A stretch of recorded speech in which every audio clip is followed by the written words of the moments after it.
नमस्कार दोस्तों आप सभी का हमारे इस चैनल में बहुत बहुत स्वागत है। जैसा कि दोस्तों आज इस वीडियो में हम लोग देखेंगे क्लास 12 का एक चैप्टर जिसका नाम है डी एवं एफ ब्लॉक के तत्व। दोस्तों बता दें कि चैप्टर बहुत इंपॉर्टेंट है, आपके बोर्ड एग्जाम में इस चैप्टर से 7 नंबर के प्रश्न पूछे जाते हैं। दोस्तों बता दें कि इसमें जो डी और एफ ब्लॉक के तत्व हैं उनका परिचय हम लोग पिछले वीडियो में पढ़ चुके हैं। जैसा कि यहाँ पर आपको दिख रहा है कि ये जो पीरियोडिक टेबल का एस ब्लॉक होता है, यह पी ब्लॉक होता है, यह डी ब्लॉक होता है और इसके नीचे यह ब्लॉक को रखा गया है। हालांकि जगह नहीं थी इसके लिए मैं ऊपर बना दिया हूँ। आप समझ रहे होंगे कि ये जो डी ब्लॉक के तत्व है ना, इन्हीं की बात की गई है चैप्टर में। और बता दें इसके बाद कुछ आपको ये भी दिया जाएगा, इसमें से पूछा जाएगा कि किसी तत्व का इलेक्ट्रॉनिक विन्यास आपसे पूछ लिया जाएगा, या पूछा जाएगा कि इनका सामान्य जो ऑक्सीकरण संख्या होती है कितनी होती है, या इसमें एक बहुत इंपॉर्टेंट टॉपिक है लैंथेनाइड संकुचन क्या होता है, वो आपसे पूछ लिया जाता है। ठीक है, और इसके बाद हम लोग क्या करेंगे, इनमें से देखेंगे कि इनमें से कौन कौन सी चीज़ें इंपॉर्टेंट है और उसके बाद देखेंगे कि इनका इलेक्ट्रॉनिक विन्यास, इनका और इनका। क्योंकि कभी कभी क्वेश्चन इस तरह से पूछा जाता है कि किन्हीं दो लैंथेनाइड तत्वों के इलेक्ट्रॉनिक विन्यास लिखिए। यानी इसमें से देखिए यह ब्लॉक का जो ऊपर वाला आवर्त है इसको क्या कहते हैं, लैंथेनाइड श्रेणी। ठीक है, और इस नीचे वाले को क्या कहते हैं, एक्टिनाइड श्रेणी। क्योंकि इसका तत्व पहला तत्व कौन है, इस श्रेणी की शुरुआत कहाँ से होती है, एक्टिनियम से। ठीक है, और इस श्रेणी की शुरुआत किससे होती है, लैंथेनम से। इसलिए इसको क्या कहते हैं, लैंथेनाइड श्रेणी, और इसको क्या कहते हैं, एक्टिनाइड श्रेणी। ये आपको मालूम होगा। अब देखिए जैसे पूछ रहा है कि किन्हीं दो लैंथेनाइड तत्वों के इलेक्ट्रॉनिक विन्यास कीजिए, तो हम लोग इस वीडियो में ये भी सीखेंगे कि इलेक्ट्रॉनिक विन्यास को कैसे किया जाए कि गलत ना हो। ठीक है, क्योंकि पेपर का टाइम है, आपके पास ज़्यादा समय भी नहीं है, तो ट्रिक से सीखेंगे। ठीक है, तो चलिए आइए देखते हैं। उसके बाद देखिए पूछा जाएगा लैंथेनाइड संकुचन क्या है। दोस्तों यह ब्लॉक के तत्वों का सबसे टॉप लेवल का क्वेश्चन है कि लैंथेनाइड संकुचन क्या होता है। हालांकि उसका आंसर इतना छोटा है कि आप सोच भी नहीं सकते हैं। उसका आंसर यही है कि जैसे जैसे परमाणु क्रमांक यहाँ पर बढ़ेगा, ठीक है, यह ब्लॉक के तत्वों में जो लैंथेनाइड श्रेणी है इसमें या एक्टिनाइड श्रेणी है इसमें क्या होता है, खासकर आपको लैंथेनाइड श्रेणी में देखने को मिलता है क्या होता है कि जैसे जैसे तत्वों का परमाणु क्रमांक बढ़ता है लैंथेनाइड श्रेणी में आगे जाने पर, ठीक है, लिखेंगे आप कि लैंथेनाइड श्रेणी में आगे बढ़ने पर जैसे जैसे तत्वों का परमाणु क्रमांक बढ़ता है वैसे वैसे उनकी परमाणु त्रिज्याएं और आयनिक त्रिज्याएं धीरे धीरे कम होती जाती हैं या घटती जाती हैं। ठीक है, इसी को क्या कहते हैं, लैंथेनाइड संकुचन कहते हैं। ठीक है, लैंथेनाइड कॉन्ट्रैक्शन या लैंथेनाइड संकुचन कहते हैं। ठीक है, तो ये इसका आंसर हो जाएगा। अब देखिए उसके बाद पूछा गया आपसे कि Cu सिंगल प्लस आयन का विलयन रंगहीन होता है जबकि Cu2 प्लस आयन रंगीन होता है, क्यों। ठीक है, इसका आंसर आपको देना है, लेकिन इसका आंसर देने के लिए आपको इलेक्ट्रॉनिक विन्यास आना चाहिए। ठीक है, उस इलेक्ट्रॉनिक विन्यास को हम लोग इस वीडियो में ट्रिक से समझेंगे। ठीक है, आगे देखिए Mn3 प्लस आयन की अपेक्षा Mn2 प्लस आयन अधिक अस्थायी होते हैं, क्यों। ठीक है, इसका भी आंसर आपको देने के लिए इलेक्ट्रॉनिक विन्यास आपको सीखना पड़ेगा। इलेक्ट्रॉनिक विन्यास करके तभी आप इसका आंसर बता सकते हैं। ठीक है, तो अब देखिए नीचे क्या है, जिंक डबल प्लस लवण सफेद होते हैं जबकि Cu डबल प्लस लवण नीले रंग का होता है, क्यों। ठीक है, तो इसका भी आंसर देने के लिए आपको इलेक्ट्रॉनिक विन्यास आना चाहिए। यानी कुल मिलाकर के आपको इलेक्ट्रॉनिक विन्यास में इस वीडियो में सिखाऊंगा ट्रिक से। ठीक है, इनको भी, इनका इलेक्ट्रॉनिक विन्यास आप कैसे लिखेंगे वो भी सीखेंगे हम लोग, इनका इलेक्ट्रॉनिक विन्यास कैसे होगा उनको भी सीखेंगे हम लोग। क्योंकि आपसे क्वेश्चन पूछा जाता है कि संक्रमण तत्वों से आप क्या समझते हैं, या संक्रमण तत्वों को कितने भागों में बांटा गया है।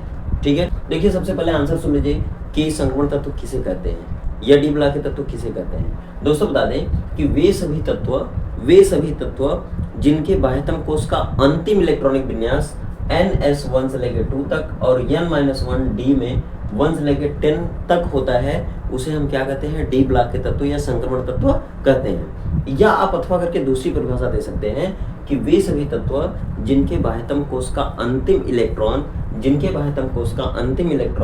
N-1 D उपकोश में भरना प्रारंभ होता है, वे सभी संक्रमण तत्व या डी ब्लॉक के तत्व कहलाते हैं। ठीक है, जैसे में आप स्कैंडियम से लेकर जिंक तक, एट्रियम से लेकर कैडमियम तक और यहाँ लैंथेनम से लेकर मरकरी तक किसी का भी नाम लिख सकते हैं, किसी का भी उदाहरण दे सकते हैं। ठीक है, अब आइए देखते हैं कि संक्रमण तत्वों को कितने भागों में बांटा गया है या संक्रमण तत्व कितने प्रकार के होते हैं। देखिए संक्रमण तत्व 4 प्रकार के होते हैं, 3D श्रेणी के तत्व, 4D श्रेणी के तत्व, 5D श्रेणी के तत्व या 6D श्रेणी के तत्व।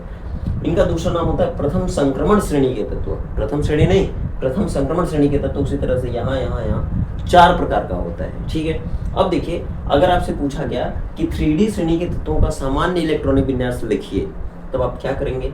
तो आपको अभी हम इलेक्ट्रॉनिक विन्यास सिखाएंगे और जड़ से सिखाएंगे, ताकि गलत होने की कोई संभावना ना हो, क्योंकि बोर्ड एग्जाम शुरू हो रहा है आपका। तो बोर्ड एग्जाम में आपके पास टाइम कहाँ है प्रिपेयर करने की? तो एक ही बार सीखिए, ढंग से सीखिए, और सबका एक ही बार सीखने के बाद एफ ब्लॉक का भी और डी ब्लॉक का सबका जो इलेक्ट्रॉनिक विन्यास कीजिए।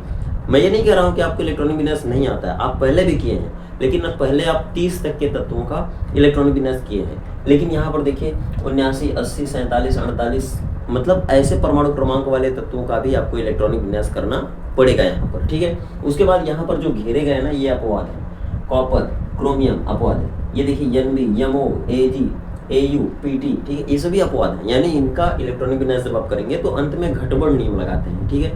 आइए देखते हैं इधर। देखिए उसी तरह से आपसे पूछा जाएगा एफ ब्लॉक के तत्व किसे कहते हैं? तो आप जानते हैं, आप परिभाषा लिखेंगे कि वे सभी तत्व जिनके बाह्यतम कोश का अंतिम इलेक्ट्रॉन N-2F में 1 से लेकर 14 तक भरता है, या N-2F उपकोश में भरना प्रारंभ होता है, वे सभी एफ ब्लॉक के तत्व कहलाते हैं।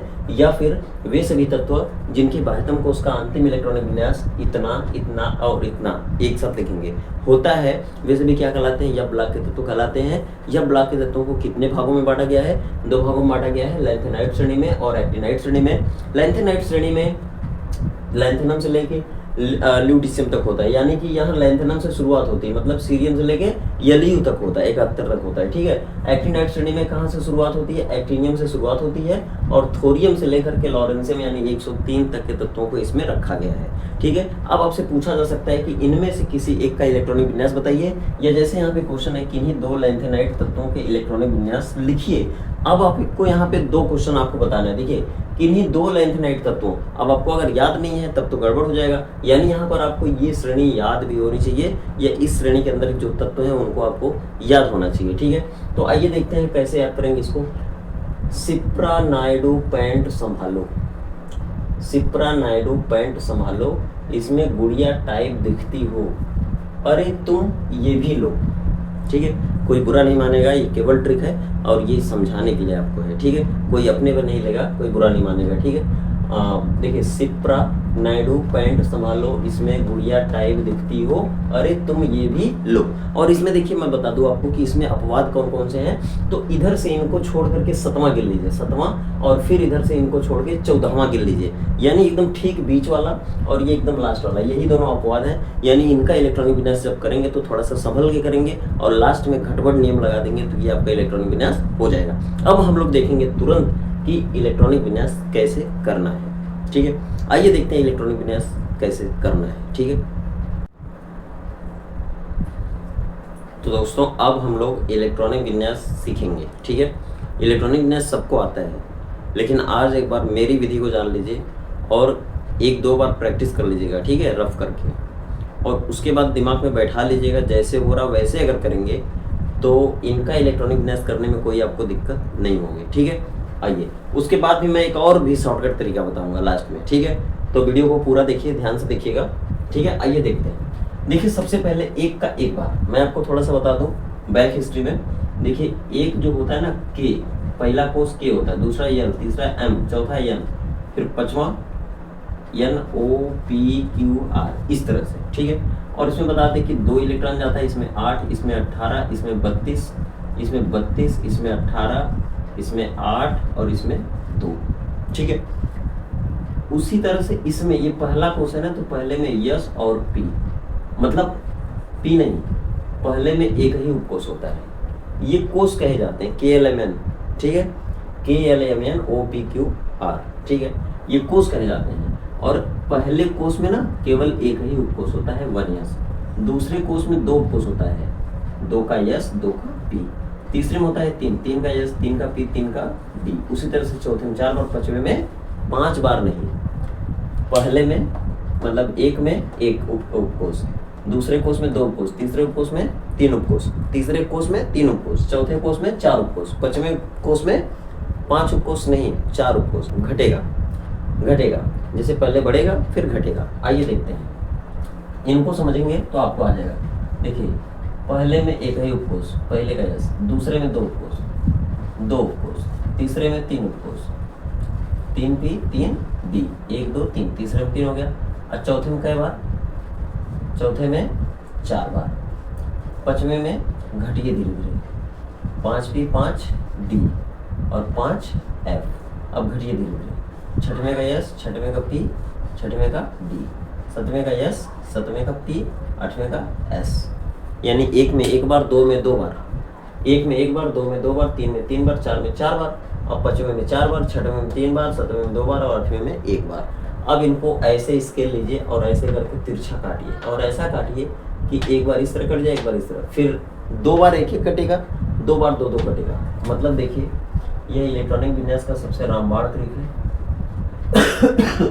सॉरी, देखिए 2 बार एक एक को कट गए, ऐसी तीर लगाया कि 2 बार एक एक कटा। अब ऐसा बाण मारूंगा, ऐसी तीर मारूंगा कि 2 बार दो दो कटेगा। देखिए 2 कट गया, ठीक है। अब देखिए 2 बार 3 3 और 2 बार 4 4 हो गया बस। अब देखिए जहां जहां यस है, यस में कितने इलेक्ट्रॉन जाते हैं 2, पी में कितना 6, 3 डी में कितना, 10, एफ में कितना 14। ठीक इसी तरह से इलेक्ट्रॉनों को भर देना है। पहले इधर से चलना है आपको, इधर से, ठीक है। 1s मिलेगा, 1s, इसमें कितने इलेक्ट्रॉन जाता है 2। फिर जब 1s के भीतर ऐसे आएंगे ना, 2s मिलेगा, 2s 2, फिर 2p 6, 3s 2, 3p 6, 4s 2, 3d 10। चलिए भाई गामा गामा के साथ लगा दीजिए। इतना मिला, कहाँ तक आ गया 3d 10 तक आ गया, ठीक है। 3d 10 तक। अब कौन आएगा 4p 6, 5s 2, ये आ गया। अब इधर अंदर अंदर जाएंगे ना, तो फिर कौन आएगा 4d 10, 5p 6, 6s 2, फिर अंदर अंदर जाएंगे, कौन मिलेगा देखिए 4f 14, 5d 10, 6p 6, 7s 2, 5f 14, f में कितना जाता है 14, 6d में 10, फिर देखिए 7p में 6, 8s में 2। यही है क्या इलेक्ट्रॉनिक कॉन्फ़िगरेशन, इलेक्ट्रॉनिक विन्यास। दोस्तों ऐसे आप जाएंगे, ठीक है, जो मिलेगा आगे वाले में भरते जाएंगे। यह किस नियम पर आधारित है, ऊर्जा के नियम पर आधारित है। यह कौन सा रूल है, आप बाउ की बोरबरी, आप बाउ रूल के हिसाब से है। देखिए यही सीखना है आपको, और अगर ये सीख लिए तो फिर कोई दिक्कत नहीं, कभी नहीं गलत होगा आपका, ठीक है। अब उसके बाद 2 चीज़ आपको ये सीखना है कि इतना बड़ा हमको नहीं लिखना है तो शॉर्ट में कैसे लिखेंगे, तो मैं उसका ही तरीका बताने जा रहा हूँ आपको, ठीक है। सबसे पहले देखिए हमको इस तरह नहीं करना है, क्योंकि इतना बड़ा हमको याद नहीं होगा ज़िंदगी में कभी भी, ठीक है। अच्छा ठीक है, मैं आप अपने तरफ से बोलता हूँ, अगर याद नहीं होगा तो ये तो आपको समझ में आ गया तो कर ही सकते हैं, कुछ नहीं तो 1-2 बार प्रैक्टिस कर सकते हैं। लेकिन ठीक है, आपको इस तरीके से भी नहीं करना है, ठीक है। अब आपको सीधे करना है किसका, एमएन का इलेक्ट्रॉनिक विन्यास, ठीक है। एक चीज़ आप और याद कर लीजिए, जो हे नानी है, हे नानी आराम कर जिंदा रहेगी, आर्यन है, रेडान है। इसके बारे में पूछा जाता है, भाई बताइए रेडान का प्रयोग कहाँ किया जाता है, तो इसका प्रयोग किया जाता है कैंसर के इलाज में, और इसकी खोज कौन किया था, तो डार्न नामक वैज्ञानिक ने किया था, ठीक है। इसका पूरा नाम क्या है, रेडान, और ये जब उड़ा के इस पर बैठा देंगे डार्न, तो वो वैज्ञानिक का नाम है जो इनको खोजे थे, ठीक है। और इनको क्यों याद करा रहा हूँ, क्योंकि ये अक्रिय गैस हैं। जब आप अक्रिय गैसों को यहाँ लगाते हैं ना, तो ये बहुत शॉर्ट हो जाता है, बहुत छोटा हो जाता है इलेक्ट्रॉनिक विन्यास, और गारंटी के साथ सही भी रहता है, ठीक है। इसका जो परमाणु क्रमांक होता है 2, इसका 10 होता है, इसका 18 होता है, इसका 36 होता है, इसका 54 होता है, इसका 86 होता है। मैं जो आपको अभी बताया था कुछ देर पहले कि 2 8 8 18 18 32 जोड़ेंगे तो अगले वाले का मिलेगा। उसी तरह से अगर इसमें आप 8 जोड़ दिए तो इसका, इसमें 8 जोड़े तो इसका, इसमें 18 जोड़े तो इसका, इसमें 18 जोड़े तो इसका, और इसमें 32 जोड़े तो इसका परमाणु क्रमांक आपको आ जाएगा, ठीक है। अब देखिए जैसे मान लीजिए हमको एमएन का इलेक्ट्रॉनिक विन्यास करना है, एमएन का इलेक्ट्रॉनिक विन्यास करना है, तो आप डायरेक्ट वहां पे क्या लगा दीजिए, AR लगा दीजिए, आर्गन लगा दीजिए। आर्गन का परमाणु क्रमांक कितना होता है 18, यानी 18 तक का इलेक्ट्रॉनिक विन्यास यहाँ पे खत्म हो गया, ठीक है, नहीं करना है। और आप समझ रहे हैं एक चीज कि एमएन कहाँ का है, 3D श्रेणी का है, 3D श्रेणी का है, यानी इसके अंत में कितना आएगा, 3D आएगा। बस इतना समझ लीजिए, 3D आएगा। और 3D में 3D से पहले कौन भरा होगा, देखिए 3D के पहले कौन भरा होगा, 4s2, यानी यहाँ से लेके यहाँ तक आपको नहीं करना पड़ेगा, इसके जगह कौन आ गया, आर्गन। आर्गन मतलब यहाँ से यहाँ तक आपका कौन संभाल लिया, ये संभाल लिया। अब उसके बाद आपको लास्ट में 3D आएगा, क्यों, क्योंकि ये 3D श्रेणी का तत्व है, ठीक है, 3D श्रेणी का तत्व, तो 3D आएगा लास्ट में। लेकिन इसके पहले कौन था, 4s में कुल कितने इलेक्ट्रॉन जाते हैं, 2 इलेक्ट्रॉन। अगर देखिए यहाँ पर 2 इलेक्ट्रॉन डाल दिए तो D में कितना रखना है, 10। तो यहाँ पर जरूरी नहीं कि 10 रखना है, जितना इलेक्ट्रॉन बचेगा ना उतना ही रखेंगे, नहीं समझे। देखिए इसमें कितना इलेक्ट्रॉन हो गया, 18। Mn के पास कुल कितना इलेक्ट्रॉन होता है, 25। परमाणु क्रमांक को कहाँ लिखते हैं, नीचे। तो Mn के पास कितने इलेक्ट्रॉन है, 25, यानी Mn का परमाणु क्रमांक कितना होता है, 25। यहाँ पर देखिए 21, 22, 23, 24, 25, इसका परमाणु क्रमांक कितना है, 25, यानी उसके पास कुल कितने इलेक्ट्रॉन है, 25। 25 इलेक्ट्रॉनों को इलेक्ट्रॉनिक विन्यास करके भरना है। तो यहाँ पर 18 हो गया, ये 2 20 हो गया, 18 इसमें चला गया, 2 इसमें 20 हो गया, 5 इलेक्ट्रॉन बच रहा है, वही 5 इलेक्ट्रॉन यहाँ पे रख देंगे, हो गया। यह हो गया इलेक्ट्रॉनिक विन्यास, किसका हो गया भाई, किसका हो गया, मैग्नीज का, ठीक। और अगर यहीं पर कह दे कि मैग्नीज डबल प्लस का इलेक्ट्रॉनिक विन्यास करना है, यानी इसके पास पहले कितना था, जितना इसका परमाणु क्रमांक था 25 इलेक्ट्रॉन था, 2 प्लस आ गया, इसका मतलब इसमें 2 इलेक्ट्रॉन किसी को दे दिया। अब इसके पास कितने इलेक्ट्रॉन बच गए, 23। लेकिन इसका इलेक्ट्रॉन विन्यास कैसे कर रहे थे आप, आर्गन कर दिए थे, आर्गन। फिर उसके बाद 4s में 2 इलेक्ट्रॉन, फिर उसके बाद 3D में 5 इलेक्ट्रॉन। लेकिन 2 इलेक्ट्रॉन ये दे दिया, तो इसमें कहाँ से देगा, आर्गन में से देगा कि 4s में से देगा कि 3D में से देगा। 2 इलेक्ट्रॉन इसका कोई ले लिया या इसने 2 इलेक्ट्रॉन को दे दिया, कहाँ से दिया होगा, सबसे बाहरी कोष में से, बाहरी कोष में से। ये तो अंदर हो गया, यहाँ पर तीसरा कोष है, यहाँ पे चौथा कोष है, यानी यहाँ पर तीसरा उपकोष है और यहाँ पे चौथा उपकोष है। तीसरे और चौथे में बाहरी कौन है, चौथा है। तो चौथा है तो इसमें से 2 इलेक्ट्रॉन निकल जाएगा, ठीक है, ना कि इसमें से नहीं निकलेगा, ये तीसरा है, अंदर है। सबसे बाहर कौन है, चौथा क्लास है, चौथा उपकोष है। तो यहाँ पर 2 इलेक्ट्रॉन निकल जाएगा, तो क्या आ जाएगा यहाँ पे 0, यानी ये किसका इलेक्ट्रॉनिक विन्यास हो गया, Mn डबल प्लस, और ये इसका हो गया, ठीक है। अगर अब आपसे कहा जाए क्रोमियम का इलेक्ट्रॉनिक विन्यास कीजिए, ठीक है, मैं आशा करता हूँ आपको समझ में आ गया होगा। अब जैसे सपोज करिए कि हम लोग किसका करेंगे, Cr का इलेक्ट्रॉनिक विन्यास पहले करेंगे, ठीक है, क्योंकि बहुत इंपॉर्टेंट है, Cr का और Cu का बहुत इंपॉर्टेंट है, ठीक है, पूछा जाता है। तो आइए देखते हैं, Cr का इलेक्ट्रॉनिक विन्यास करेंगे, ठीक है, सीखना है आपको क्योंकि उसमें गड़बड़ नियम लगता है। Cr मतलब हो गया क्रोमियम, और इसका परमाणु क्रमांक होता है 24। इस तरह भी लिख सकते हैं और इस तरह भी लिख सकते हैं, Cr ब्रैकेट में 24, ठीक है। इसका इलेक्ट्रॉनिक विन्यास करना है तो 2 तरीके से कर सकते हैं, देखिए, चलिए हम लोग इसी वाला करते हैं, आर्गन करते हैं, ठीक है। ये अक्री गैस है, अक्री गैस मतलब ये 18 इसका परमाणु क्रमांक होता है, मतलब 18 तक आपको नहीं करना पड़ेगा। 18 के बाद क्या आ गया, 4s2 3D 24 है ना, तो यहाँ तक देखिए 18 हो गया, 18 2 20 हो गया, 20 4 24 हो गया। ये इसका साधारण इलेक्ट्रॉनिक विन्यास है। अगर यह अपवाद नहीं रहता तो इसका इलेक्ट्रॉनिक विन्यास ऐसे ही होता, ठीक है, लेकिन अपवाद है तो इसमें घटबढ़ नियम लगा देंगे, घटबढ़ नियम, घटबढ़। यहाँ 2 इलेक्ट्रॉन था, एक घट तो कितना हो गया, 1, और यह एक बढ़ कितना हो गया, 5। यह इसका सही इलेक्ट्रॉनिक विन्यास है। जहाँ जहाँ अपवाद आप देख रहे हैं वहाँ वहाँ आपको लास्ट में घट बढ़ नियम लगा देना है, ठीक है, प्रैक्टिस कर लीजिएगा आप, आपको समझ में आ जाएगा। अब देखिए मैं इसका दूसरे तरीके से इलेक्ट्रॉनिक विन्यास करता हूँ, 1s2 2s2 2p6, इसकी तरह 1s2 2s2 2p6, अब कौन आएगा 3s2 3p6, 3s2 3p6, कहाँ तक जाएंगे, ऐसे नहीं कि अनलिमिटेड चले जाएंगे। यहाँ पर इलेक्ट्रॉन कितना है, 24, यहाँ देखते जाएंगे, 2 2 4 6 10 2 12 6 18 इलेक्ट्रॉन यहाँ तक हुआ है, मतलब अभी 24 इलेक्ट्रॉन तक आपको जाना है।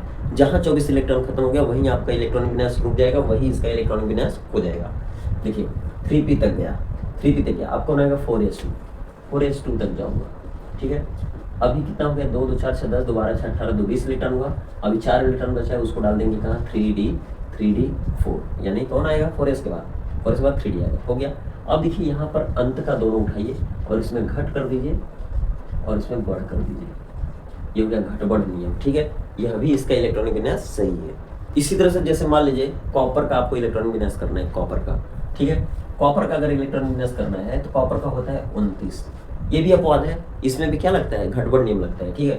तो यहाँ पर देखिए हो जाएगा आर्गन, आर्गन डाल दिया इसे, मतलब 18 परमाणु क्रमांक तक हो गया। अब आपको क्या करना है 4s2, ठीक है, और 3d10, ठीक है।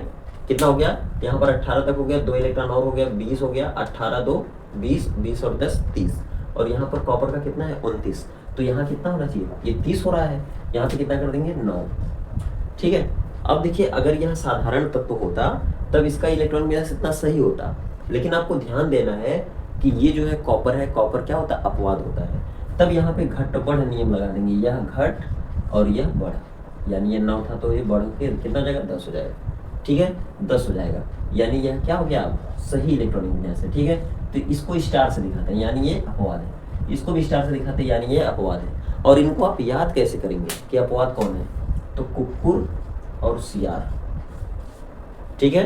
29 कुक्कुर 24 सियार, ये सब बारात गए थे एक बार, वहीं से इनकी गिनती हो गई, वहीं कितने कुक्कुर आए हैं 29, कितने सियार आए हैं 24, ठीक है।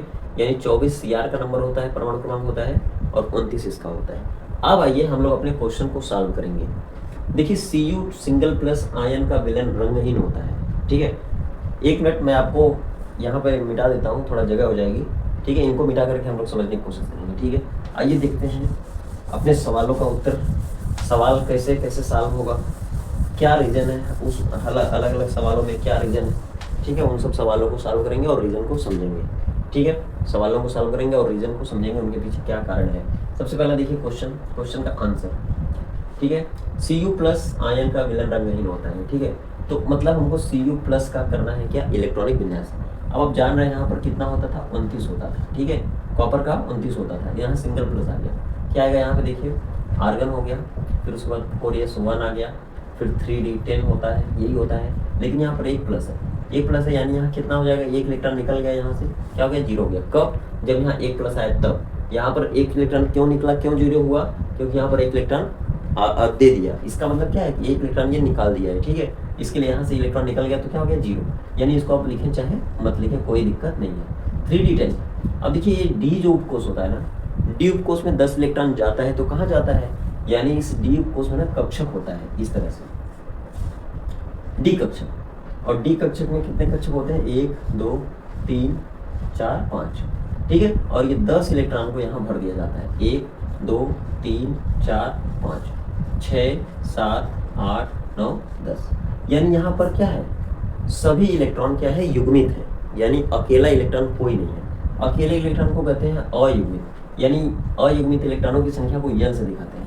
n मतलब क्या हो गया 0 हो गया, 0 हो गया, यहाँ पर कोई भी अयुग्मित इलेक्ट्रॉन नहीं है, इसीलिए इस आयन का विलयन क्या होता है रंगहीन होता है। लिखेंगे चूंकि यहाँ पर कोई भी इलेक्ट्रॉन अयुग्मित नहीं है, इसलिए इस आयन का विलयन क्या होगा रंगहीन होगा। अच्छा रंगीन कब होगा, जब यहाँ पर एक भी कम से कम एक भी अयुग्मित इलेक्ट्रॉन मिलेगा। अब समझ लीजिए आप Cu डबल प्लस का करिए, Cu डबल प्लस का करेंगे तो क्या हो जाएगा आर्गन, यहाँ पर 4s आ रहा था, 4s में 1 इलेक्ट्रॉन आ रहा था, 3d में 10 इलेक्ट्रॉन आ रहा था, लेकिन यहाँ पर 2 इलेक्ट्रॉन निकला हुआ है, तो एक यहाँ से निकाल देंगे 0 हो जाएगा, और एक यहाँ से निकाल देंगे तो ये 9 हो जाएगा। यानी इसकी डी में कितने इलेक्ट्रॉन है 9, तो डी में कुल कितने कक्षक होते हैं 1 2 3 4 5, 9 इलेक्ट्रॉन भरना है। हुंड ने बताया था, हुंड साहब ने बताया था, एक दूसरा इलेक्ट्रॉन, तीसरा, चौथा, पांचवा, छठवां, सातवां, आठवां, नौवां, मतलब यहाँ पर एक ऐसा इलेक्ट्रॉन है जो अकेला बच गया, यानी उसको अयुग्मित इलेक्ट्रॉनों की संख्या से दिखाएंगे n से, यानी 1 हो गया। यहाँ पर अयुग्मित इलेक्ट्रॉन है, इसीलिए इस आयन का विलयन क्या होगा रंगीन होगा। अब आप समझिए कि जरा यहाँ पर कैसे यहाँ पर 1 इलेक्ट्रॉन बच जा रहा है अयुग्मित है, और यहाँ पर क्यों नहीं बच रहा है, ठीक है। यानी इसका आंसर आप कब दे सकते हैं, जब आपको इलेक्ट्रॉनिक विन्यास करने आएगा तब। ठीक उसी तरह से यहाँ देखिए Mn3+ आयन की अपेक्षा Mn2+ आयन अधिक अस्थायी होते हैं, क्यों, यानी आपको आंसर अगर करना है तो यहाँ पर एक बार Mn3+ का करना पड़ेगा। Mn3+ मतलब Mn का परमाणु क्रमांक होता है 25, इलेक्ट्रॉनिक विन्यास 25 के हिसाब से करेंगे, बाद में 3 इलेक्ट्रॉन निकाल देंगे। यहाँ पर देखिए आर्गन आ गया, ठीक है, फिर 4s2 और 3d5, यानी 18 2 20 और 5 25, ये हो गया आपका। लेकिन यहाँ पर 3 इलेक्ट्रॉन निकला हुआ है, 2 यहाँ से उड़ा देंगे और 1 यहाँ से, तो यहाँ कितना बच गया 4। अब देखिए यहाँ पर जो डी कक्षक है, डी कक्षक उसमें कितने होते हैं 5 कक्षक होते हैं डी उपकोष में, तो 1 2 3 4, ये देखिए 4 ही है, तो 4 भर दिया यहाँ पे। यहाँ पर n का मान कितना हो गया 4, 4 है। और देखिए Mn double plus, Mn double plus का करेंगे तो Mn डबल प्लस का मतलब हो गया कि यहाँ पर भी कितना हो जाएगा, यहाँ पर भी 1 कम हो जाएगा, यहाँ से 2 कम हुआ, यहाँ से 1 कम हुआ था, तभी 3 प्लस हुआ था। अब यहाँ पे 2 ही है तो यहीं से गायब कर देंगे बस, यहाँ कुछ नहीं करेंगे। यहाँ एक और बढ़ जाएगा, कैसे देखिए AR और फिर यहाँ पे 4s2, फिर यहाँ पर 3d5। तो ये 2 प्लस है, यानी 2 इलेक्ट्रॉन इसमें से निकला हुआ। तो कहाँ से निकला, बाहरी कोश से। बाहरी कोश मतलब यहाँ कितना हो जाएगा 0, यहाँ कितना बच गया d5, यानी ये जो यहाँ पे d कक्षक बनेगा उसमें 5 बनेंगे ना, तो 1 2 3 4 5। यहाँ पर क्या है, एक खाली कक्षक है, यानी इन सभी में एक एक इलेक्ट्रॉन थे, यहाँ नहीं थे, और इन सभी में एक एक इलेक्ट्रॉन है, यानी यह पूर्ण रूप से आधा भरा हुआ है, पूर्ण रूप से। और यहाँ पर आधा भरा है लेकिन यहाँ खाली है, यानी ये पूर्ण रूप से आधे नहीं भरे हैं, और यहाँ पूर्ण रूप से आधा भरा हुआ है, आधा भरा हुआ है। तो जब यहाँ खाली रहेगा और यहाँ पूरा भरा रहेगा ना, तो ये जो विन्यास है यह अधिक अस्थायी होता है, और यह विन्यास अधिक अस्थायी नहीं होता है। लिखेंगे रीजन में, चूंकि ये अर्ध भरे हुए कक्षक हैं, अर्ध पूर्ण रूप से भरे हुए कक्षक हैं, तो ये इनकी तुलना में अधिक अस्थायी होते हैं। ये अपूर्ण भरे हुए हैं, अपूर्ण कक्षक भरे हुए हैं, और ये पूर्ण रूप से अर्ध भरे हुए कक्षक हैं, इसलिए इनकी तुलना में ये अधिक अस्थायी होते हैं। इसीलिए Mn3 प्लस आयन की अपेक्षा Mn डबल प्लस आयन अधिक अस्थायी होता है। ठीक है, ठीक उसी तरह से दोस्तों यहाँ पर देख लीजिएगा Zn डबल प्लस है ना, तो Zn डबल प्लस का मतलब आएगा, देखिए कितना आएगा, Zn का होता है 30, ठीक है, यहाँ डबल प्लस है, यानी इसका हो जाएगा Ar आर्गन, और फिर 4s2, 3d10 आता है इसका, यहाँ 2 प्लस है, यानी 2 इलेक्ट्रॉन यहाँ पर निकला हुआ है, 2 इलेक्ट्रॉन यहाँ से निकल जाएगा, और जब 2 इलेक्ट्रॉन निकलेगा ना, तो यहाँ पे D में कितने हैं, 10 इलेक्ट्रॉन है, यानी D कक्षक में 10 इलेक्ट्रॉन, 1 2 3 4 5, पहला, दूसरा, तीसरा, चौथा, पांचवा, छठवां, सातवां, आठवां, नौवां, 10वां इलेक्ट्रॉन, यानी n बराबर कितना है, 0 है। ठीक है, यहाँ पर कोई भी अयुग्मित इलेक्ट्रॉन नहीं है, इसलिए इसका विलन क्या है, रंगहीन है, यानी रंगीन तभी होगा जब एक भी कम से कम अयुग्मित इलेक्ट्रॉन रहेगा। अगर यहाँ पे अयुग्मित इलेक्ट्रॉन नहीं रहेगा तो क्या हो जाएगा, रंगहीन हो जाएगा और सफेद हो जाएगा। ठीक है सफेद मतलब क्या, रंगहीन। ठीक है, Cu2 प्लस लगभग नीले रंग का होता है, क्यों, क्योंकि Cu2 प्लस का जब करेंगे ना इलेक्ट्रॉन विन्यास, तो लास्ट में जितना भी आएगा उसके हिसाब से जब कक्षकों में इलेक्ट्रॉनों को भरेंगे तो कोई न कोई अयुग्मित इलेक्ट्रॉन जरूर बचेगा। ठीक है, जब अयुग्मित इलेक्ट्रॉन बचेगा तो क्या हो जाएगा, नीले रंग का होता है, मतलब रंगीन होता है, तो वो रंगीन होगा। ठीक है, तो आशा करते हैं आपको इस वीडियो के माध्यम से बहुत कुछ मैं समझाने की कोशिश किया। आशा करते हैं कि ये वीडियो अच्छी लगी होगी आपको इस वीडियो में डी ब्लॉक याद करा दिया, एफ ब्लॉक याद करा दिया, इलेक्ट्रॉनिक विन्यास को जड़ से समझा दिया, और उसके बाद इन सभी प्रश्नों को भी अच्छे से समझाने की कोशिश किया मैंने। ठीक है, वीडियो अच्छी लगी तो लाइक कीजिए, चैनल पर पहली बार है चैनल को सब्सक्राइब कर लीजिए। मिलते हैं इसी तरह के कॉन्सेप्ट के साथ अगली वीडियो में, तब तक आप खुश रहिए, व्यस्त रहिए, मस्त रहिए, आपका दिन शुभ।